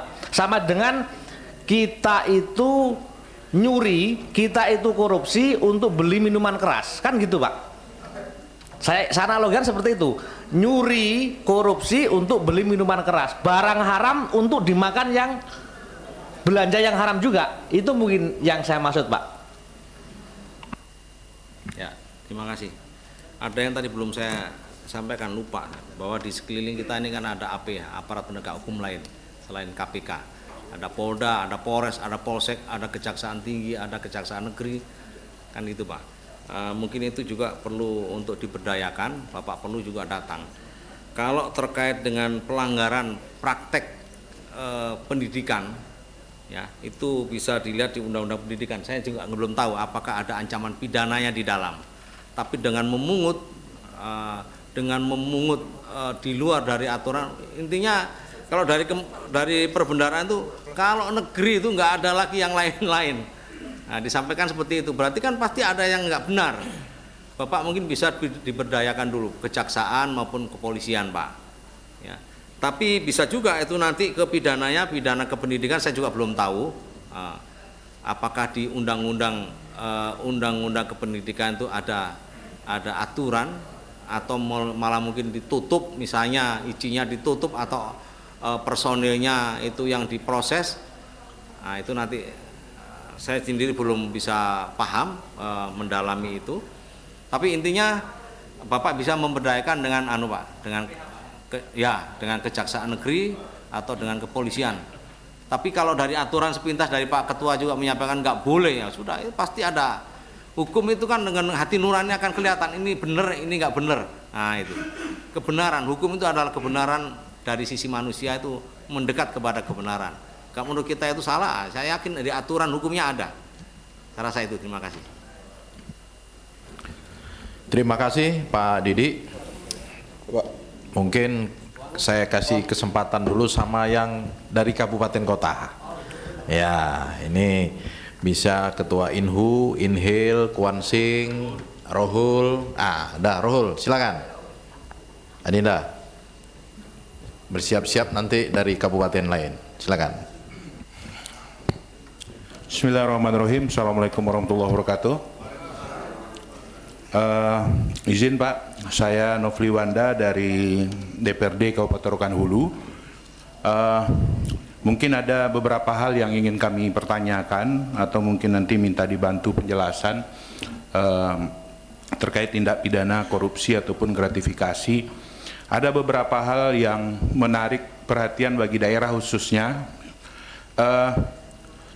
Yang pertama tentang, saya mengikuti sendiri, yang pertama tentang alokasi atau penggunaan dana COVID Pak. Karena pada waktu 2 tahun yang lalu mulainya COVID ini membuat seluruh daerah, bukan hanya di Rokan Hulu tapi di seluruh Indonesia mengalami dilematis. Salah satunya adalah terhadap aturan-aturan yang mungkin muncul yang mewajibkan daerah misalnya wajib memiliki alat-alat kesehatan ataupun seperti PCR dan seterusnya, tetapi dalam waktu yang bersamaan kita tidak memiliki standar biaya, misalnya alatnya pada waktu itu harganya yang fluktuatif, sehingga dalam menetapkan sebuah alat itu bisa berbeda-beda dengan standar, misalnya aparat menengoknya dengan anggaran yang berbeda, lalu kita survei dengan mungkin pemerintah dengan harga yang berbeda, sehingga ini ada celah-celah hukum yang kemudian terjadi setelahnya sampai hari ini, yang mungkin cukup banyak juga ketakutan yang dirasakan oleh daerah terhadap hal ini. Jadi mungkin kami ingin bertanya, kira-kira dengan dilematis yang kami rasakan di daerah-daerah ini terhadap aturan alokasi terhadap dana COVID ini, penggunaannya, lalu bagaimana kira-kira Pak? Sementara dalam waktu singkat kami harus mengalokasikan anggaran yang ini dibutuhkan katanya untuk pengentasan terhadap COVID-19. Nah, ini dilema sekali kami sebagai penyelenggara pemerintah di daerah. Kemudian yang kedua, ini juga sedang sangat hangat dibicarakan di seluruh Indonesia, yaitu tentang galian C Pak, yang kemudian Undang-Undang 23 2014 mengamanatkan bahwa kewenangannya menjadi kewenangan provinsi pertambangan, lalu kemudian keluar Perpres ditarik menjadi kewenangan pusat, sehingga sampai hari ini perizinan pun kami tidak tahu apakah dari provinsi atau dari pusat, sementara retribusinya Pak oleh daerah Pak tingkat 2. Jadi sering ketika kami ingin lakukan peningkatan PAD dari sektor galian C misalnya, banyak kendala terjadi, perusahaan galian C yang tidak memiliki izin. Ketika kita minta untuk ini diretribusi ditarik, lalu ingin dimasukkan ke kas daerah, ini tidak diperbolehkan karena tidak memiliki izin. Lalu tidak memiliki izin, tidak bisa beroperasi, berarti pembangunan daerah, baik itu pembangunan strategis nasional berupa tol dan lain-lain, mungkin sampai hari ini sudah terjadi tapi tidak punya izin Pak. Apalagi ini ada tol banyak ini di Riau ini sedang dibangun, bisa dipertanyakan perizinannya. Lalu ini bagaimana Pak? Ini juga terjadi kekosongan hukum sehingga bisa dimanfaatkan nih oleh oknum-oknum, saya katakan terjadi penyalahgunaan terhadap kewenangan. Jadi kami juga sebagai penyelenggara pemerintah di daerah sangat bingung terhadap hal ini, apa yang harus kami lakukan.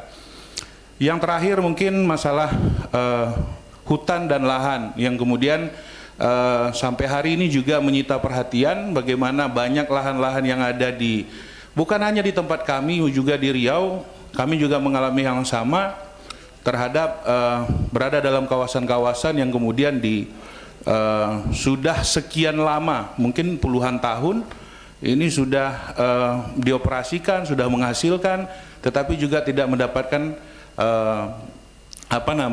hal yang positif bagi daerah sendiri. Justru terjadi penyalahgunaan kawasan yang ada.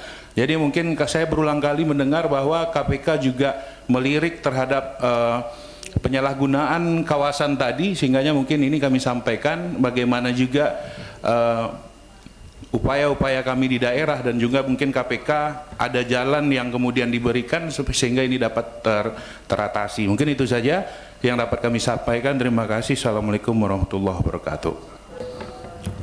Waalaikumsalam. Terima kasih kepada Ketua DPRD Rokan Hulu, Dinda Nofri Wanda. Karena pertanyaannya lumayan banyak nih Pak, ada 3. Jadi tadi saya udah bisikkan dengan Pak Didik. Mungkin kita persilakan beliau untuk segera menanggapi. Silakan Pak Didik. Terima kasih. Nanti Pak Arif kalau mau menambahkan terkait galian C.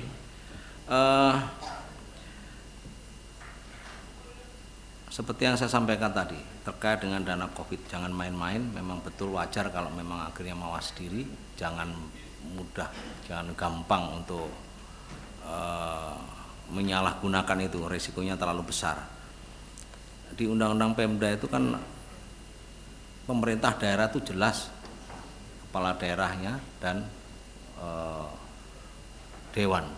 Jadi proses itu tentunya harus diberdayakan pada dalam keputusannya, apakah itu peraturan menggunakan hanya peraturan bupati atau peraturan wali kota. Nah, biasanya Pak hanya peraturan bupati wali kota aja ya. Tapi dalam prosesnya kan dari DPR juga ada Pak. Ya, iya. Kalau di ini peraturan gubernur enggak ya? Peraturan kepala daerah enggak kontrol kita ya. Itu yang kita intinya kita harus mengontrol itu Pak. Ya kalau memang dia memutuskan sendiri kepala daerah dengan risikonya. Ya, memang ada asas bahwa keputusan pejabat publik harus selalu dianggap benar.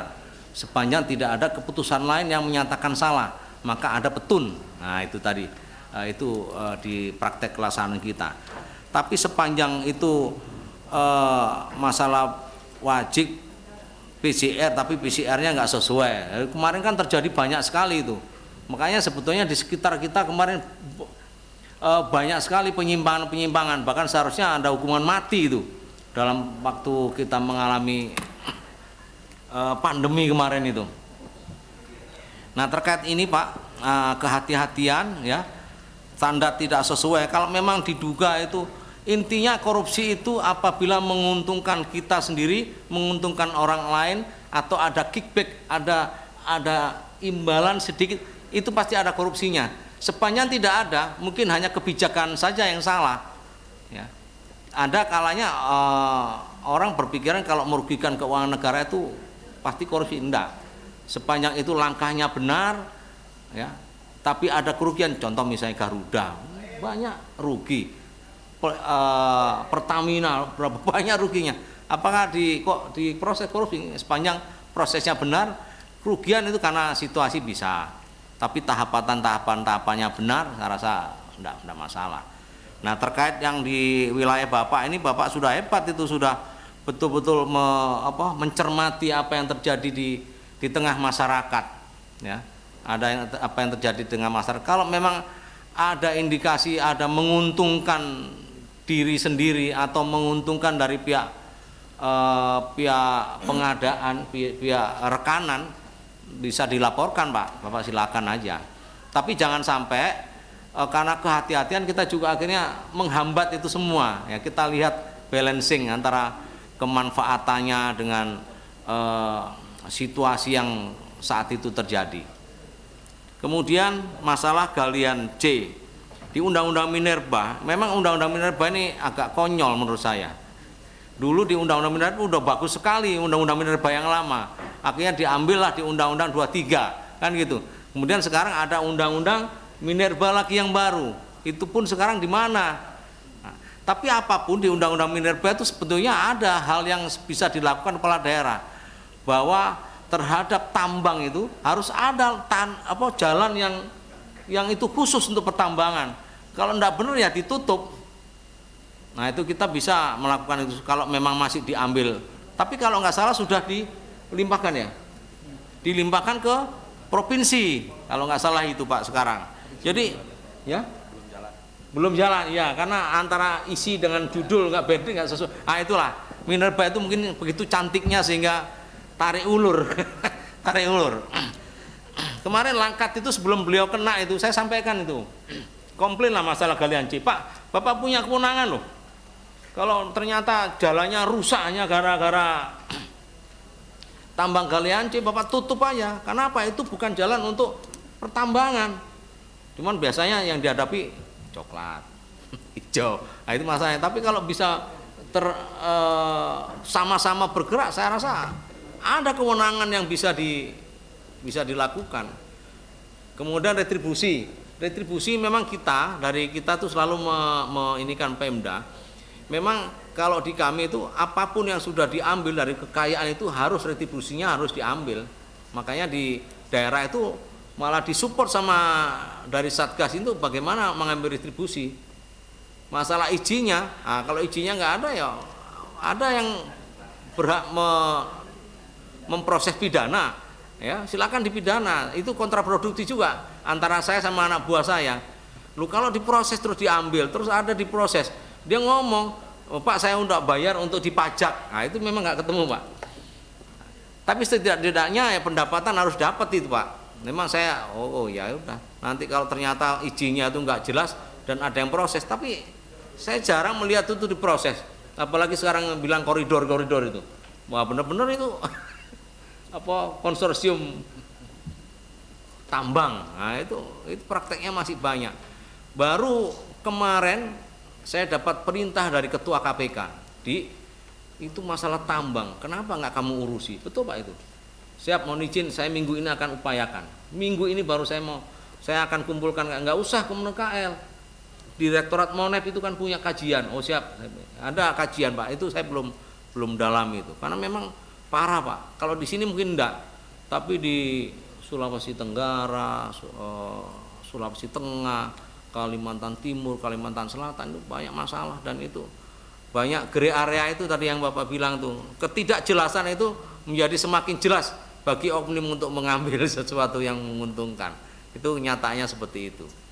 Tapi pimpinan kami coba akan mengarah juga ke penataan terkait tambang. Kemudian hutan dan lahan. Nah, hutan itu undang-undang kehutanan Pak itu mengerikan. Itu satu helai pun itu kalau kita masuk di hutan lindung itu, yang saya tahu itu begitu ngerinya loh hutan undang-undang kehutanan itu. Cuman masyarakat kadang nggak, dan bahkan ada kabupaten yang itu sebetulnya ada di daerah Rokan ya. Apa namanya? Meranti masuk di daerah hutan itu. Kalau nggak salah kotanya pun masih di hutan, saya bertemu. Ya itu kenyataan itu. Banyak, bukan hanya di sini Pak. Saya di Ambon jadi Kapolres itu, kota saya itu masih kota di dalam kawasan hutan itu. Tadi masa itu ya penataan kan nanti akan semakin baik lah. Nah terkait penyalahgunaan lahan, ya kalau memang perlu perlu dikomunikasikan dengan dinas kehutanan di situ, apakah bagaimana menyikapinya. Pada intinya hutan itu ngeri kok, hutan undang-undang kehutanan itu ranting aja nggak bisa keluar dari hutan lindung itu, seperti itu. Kami rasa itu Pak. Terima kasih. Silakan Pak Arif mungkin. Yuk. Oke Pak, sekaligus menjawab pertanyaan yang terakhir Pak ya. Jadi pertama terkait dengan gratifikasi tadi Pak. Untuk peristiwa-peristiwa tertentu ada diskresi dari KPK. Ya. Antara lain terkait dengan kegiatan yang ada hubungannya dengan adat istiadat, ada hubungannya dengan kedukaan dan sebagainya, itu diperbolehkan, tetapi dengan batasan. Salah satunya adalah maksimal 1 juta rupiah ya, untuk peristiwa terkait dengan pernikahan, kedukaan dan sebagainya. Itu diskresi ya. Maksimal 1 juta rupiah. Oke. Dan terkait dengan tadi di tiap provinsi ataupun kabupaten kota mempunyai aturan yang namanya program pengendalian gratifikasi ya.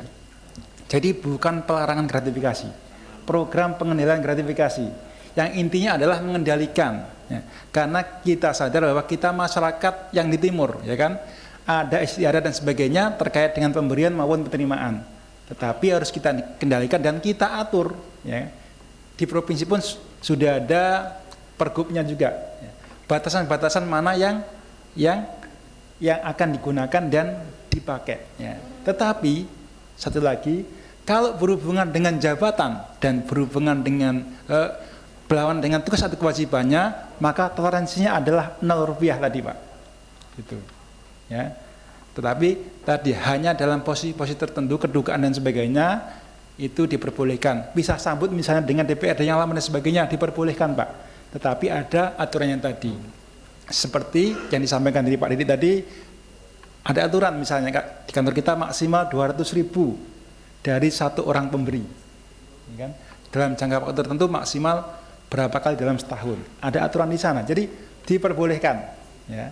Tapi dalam kondisi tadi Pak, ada istiadat, budaya dan sebagainya. Tetapi kalau terkait dengan pengadaan barang dan jasa dan sebagainya itu adalah 0 rupiah. Dan itu harus dilaporkan kepada KPK dalam jangka waktu 30 hari kerja, bukan 30 hari kantor Pak.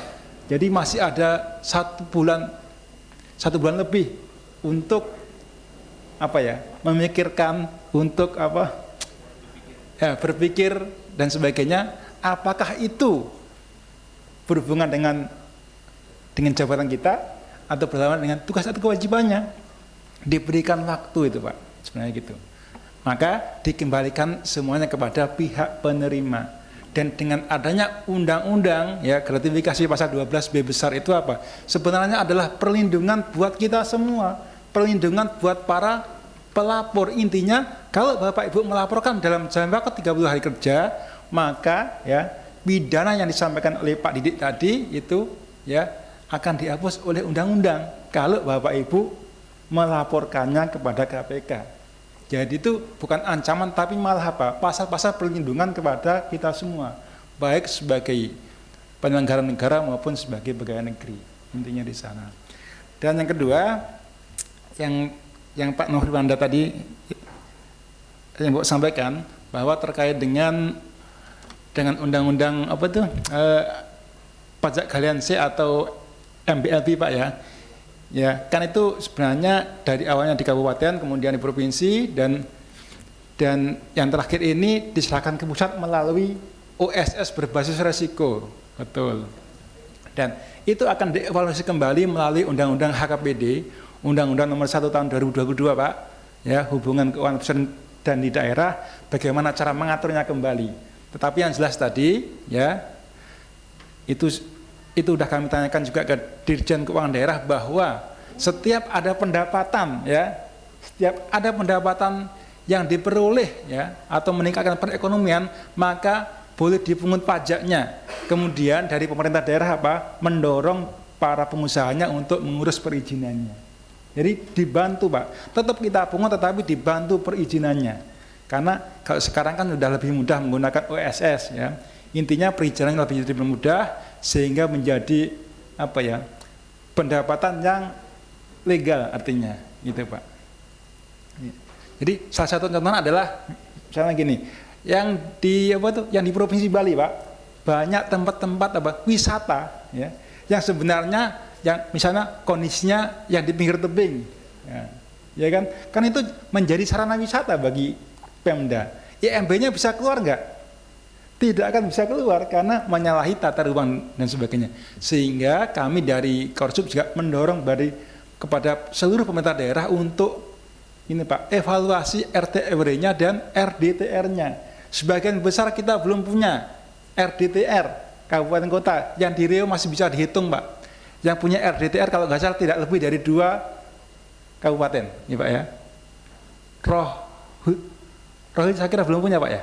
Belum, itu yang harus diatur Pak, dan kita dorong di dalam program Korsubgah kita, Korsup pencegahan kita.